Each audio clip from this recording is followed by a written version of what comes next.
All right, thanks everybody for attending today's session, the Accelatis Essentials webinar session. This one is on the Environment Manager module, and we're going to go over Processes and Services tabs. So just to remind everybody, this is a 15-minute long session, and we're going to focus just on those areas so that everybody has time to do whatever else they need to do. Try to keep it in a nice, tight format so that everybody knows what they're getting into here, and hopefully I can cover everything I want to in 15 minutes. So we'll talk about the Environment Manager module just for a second. And when you click on a server inside Environment Manager, you get several tabs on the right-hand side that are exposed.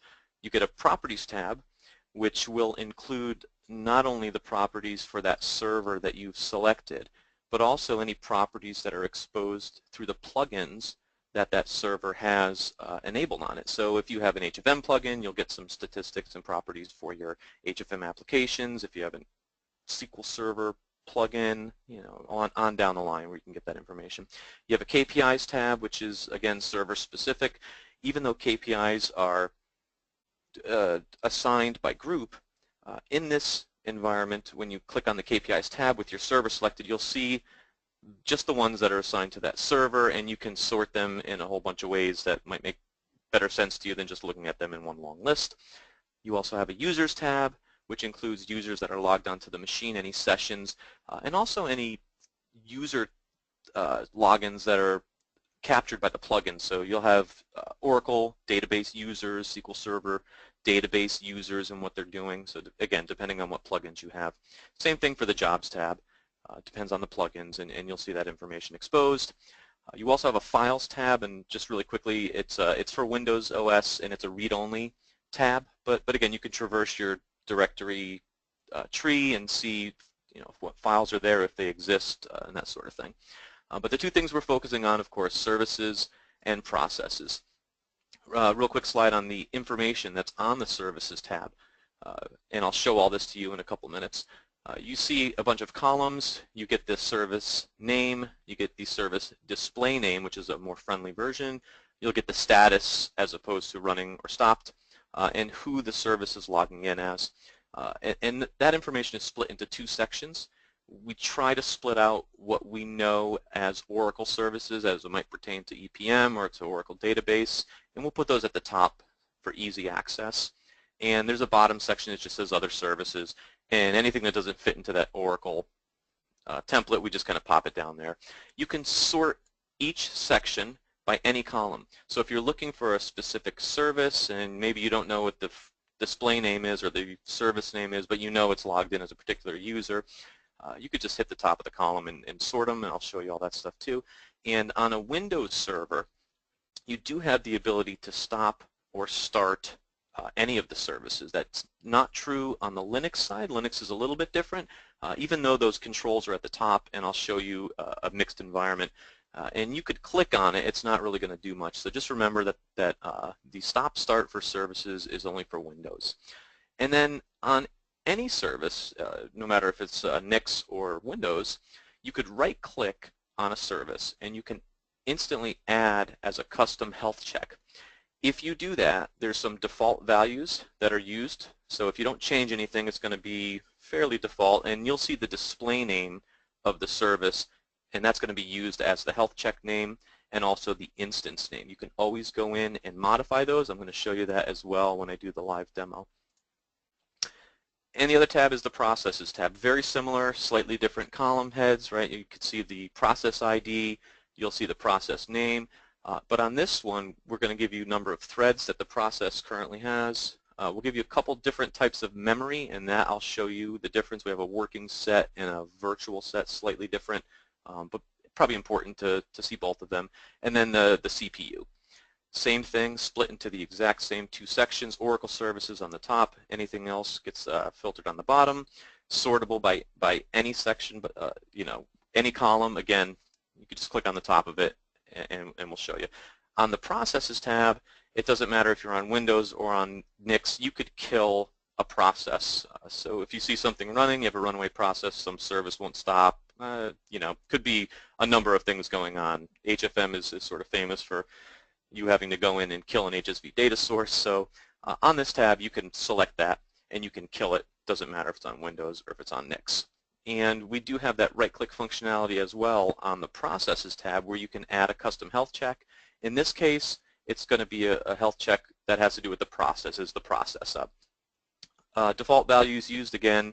The display name needs to be manually added. You can right-click on it and add it, and it'll just go and it'll work. It'll do its thing, but you'll probably want to go in and modify this one because the friendly name is blank. But again, entirely up to you. But it's usually a little bit easier to do it that way. So, all right, I'm going to pull up my sandbox environment here, and my sandbox environment today is a little bit different in the way that I've got a couple of servers running. This is my Windows and Linux environment. So if I come over to my Windows box, I'm going to maximize this just so we can see. I've got it up and running already. I'm going to go to my Environment Manager tab, and you can see this is the standard layout. And as I click on each one of my servers, the tabs that I had mentioned before show across here, and you'll see some information, again, depending on what plugins you have loaded and what they're actually pulling back to the client here. You'll see a bunch of stuff. Here's that Files tab that I was talking about where you can just kind of go through and see what files are on there. Again, just a way to maybe confirm that you've got something hanging on there. Properties tab, again, going across the line depending on what plugins you have, you'll see all these properties. But we're going to focus on our Processes and Services tab. I'll go first on the Processes tab. Just like I said, we're split into two sections here. So we've got our process ID, process name, threads, memory, which is working set and virtual set, and CPU. Now the CPU, this is not a live screen, okay? So this is the information that it has gathered when I actually clicked environments, okay? If I want to refresh this information, I can just go up at the top and hit this little refresh button. And that'll just go out and take another snapshot. So again, you're not going to see these values jump around and move like it's a live chart. Not quite the way that this works. But again, it doesn't matter which OS. This is my Windows OS. And if I click on my Linux box, you'll see a little bit of a difference. The command line is probably a little more important over on the Linux side than it is over on the Windows side. And I could see processes, the owner of the process, again, all of those values that I talked about. If I wanted to go ahead and kill a process, I can just click on the process that I want to kill and do it. As a matter of fact, let me show you really quick that I can come over to my Linux box, and why don't I just run something like this guy, which is just a little application, but now that it's running, if I go in and refresh, I should see gthumb. Let me try that guy one more time. Gthumb, here we go. Okay, so I know it's running over on the other box, and just to show you, you would put a check mark next to the process that you want to kill. Hit the little red X. You sure you want to kill it? Yes. Okay. So if I jump back over to my Nix box, you can see that gthumb is no longer running. I'm going to go ahead and fire it up again, and I'll show you quickly that I can go and make a custom health check for that. So again, that I fired it up, I have to hit refresh here, and I've got to make sure that I've got a new set of processes. I could just right-click on gthumb, and now it says Add Custom Health Check. Okay, you sure you want to add it? Yes. Okay, and it comes back and it says that everything was added successfully. And I'll show you here, if I jump over to my health module, that I've got my custom health check here, gthumb. Okay.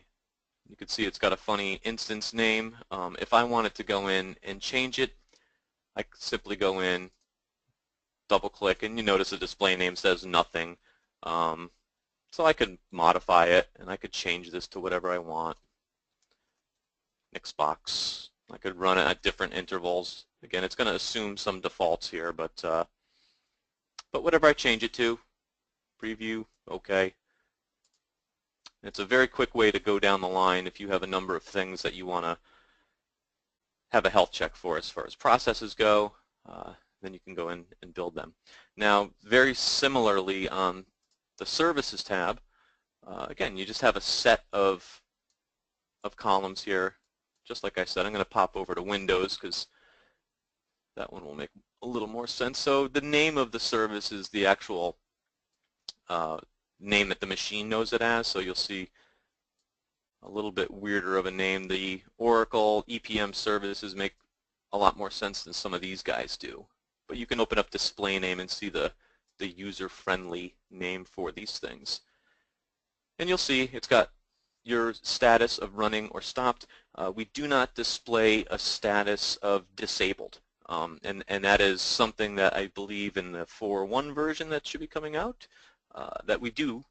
But for right now, we just show that the service is running or stopped, and we will show you who the service is logging in as. And again, if there's ever any question on something, maybe you don't know the service name, but you know that the service is running as, you know, I don't know, something, anything, click the columns and it'll sort by those things.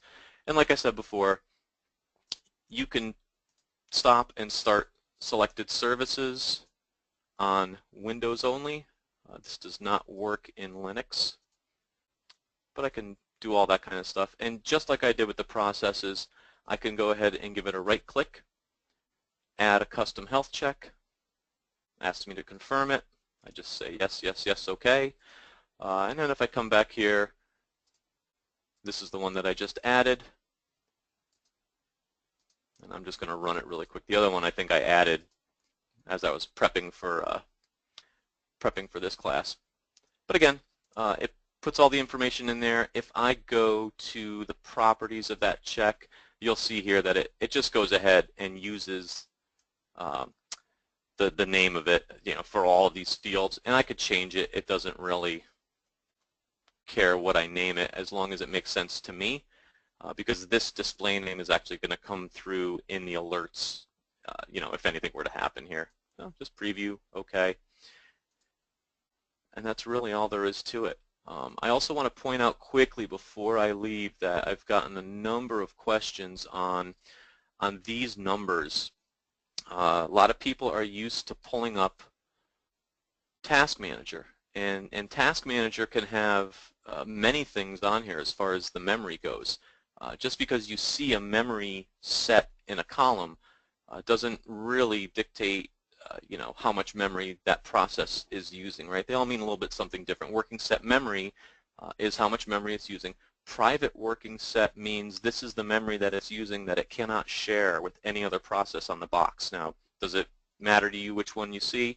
That I don't know. This is why we put a couple of different ones up here. So if you look here, memory working set, which again is the amount of memory the process is using, fairly important to know. Do you need to know the private set? Maybe not. I mean, if you do, you can certainly set up a KPI for it. But the other value that we give you is virtual set. Now, the memory virtual set is what's available to the process here, and you normally would not see that here in Task Manager, although you can pull it up if you want. I went ahead and I pulled up Performance Monitor before giving the webinar here, just to show you that you've got quite a number of things that you can check for when it comes to memory. But again, we feel that working set is probably the biggie. We give you virtual set as well, just in case you're interested in that. And these are things that you can see right away at the drop of a hat. So we've got all those things in there for you. And that really is the process and services tab. The next session that we're going to do for the Accelatis Essentials series is going to be Activity Analysis module. We're going to go over all the buttons, drop-downs, navigation of the screen.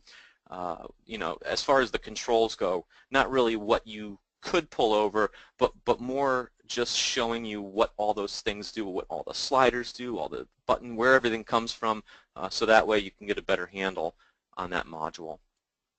As always, I look for your feedback as far as course subjects, what you guys want to see. If there's anything you could think of that you'd like us to do, please let me know. My email address is up on the screen. You can always go support@accelatis.com as well. Let us know your thoughts, and we would love to cater one of these to any type of module that you have a question on. And thank you so much for attending, everybody.